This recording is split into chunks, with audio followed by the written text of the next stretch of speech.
ପିଲା ଗୋଟେ କଥାଟେ କହିମି କା ଶୁଣମ ଆଜି ଗଣେଶ ପୂଜା ଆଜି ବିସର୍ଜନ ଯାଇଥିଲେ ନେ ଏନା ଗୋଟେ ଟୁକେଲ ଉପରେ ମତେ ପ୍ୟାର ହେଇଗଲା। ହଁ ଚାଲ ତା ଘର ଦେ ଲାଇନ ମାରିବି। ହଁ ଏ ମୁଁ ନା କାରୁ ଆଦ ସେମିତି ବାଗରିଆ ଝାଡ଼ବା ପିଲା ପୁରା ତାର ବାଟ ମୁହଁ ଦେଖିଲେ ବଇଟା କାଣା ତ ପାଲି ଯେ ওইটা মোবাইল দেবো বইটা চালুছে কি কেনতে দেখতে চালু যাবো এটা আমার ঘরে মোবাইল নাই না দেখবি তো চাললে মতে দেখ ওইটা তুই নুহে জানিবো এটা মোবাইল কেতে কেস পত্র হেছি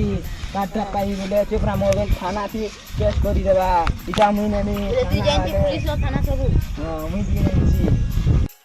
ওই পিলে মনে এটা কথা কি কথা রে না হ্যাঁ তো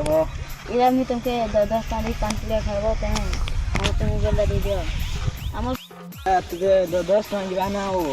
30 ଟଙ୍କା ଲାଗି 40 ଟଙ୍କା ଲେଖା ଯିବା ନା ଦେଇ 50 ଟଙ୍କା ତ ଦେଇ ଦେବ ହେଲେ ଆମେ ଘର ଲୋକ ପଚରାବି ଆଉ ହଁ ଯା ପଚରାବୁ କହିଲା ହଁ ହଁ ବୋଲେ ମୋବାଇଲ ଦେବ କି ଏନ୍ତା ହବ ହଁ 50 ଟଙ୍କା